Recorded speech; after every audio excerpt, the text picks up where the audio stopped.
Welcome to December's Market Update.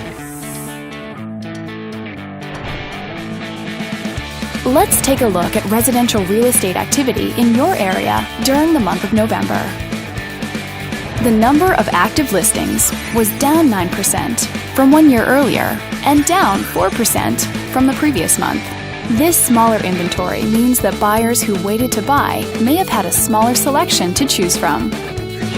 As you can see, the median listing price for the month was just over $430,000. Compared to last year, the average number of days that units spent on the market before being sold was down 17%.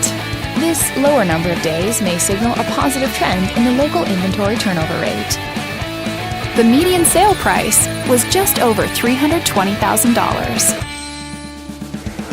The number of units sold decreased 8% year over year and decreased 24% month over month. Fewer sales could indicate an opportunity for buyers to negotiate better terms. Thanks for watching. We hope you use this information to make smart, informed decisions in your upcoming real estate transactions. Click on screen to contact us for more information or further assistance.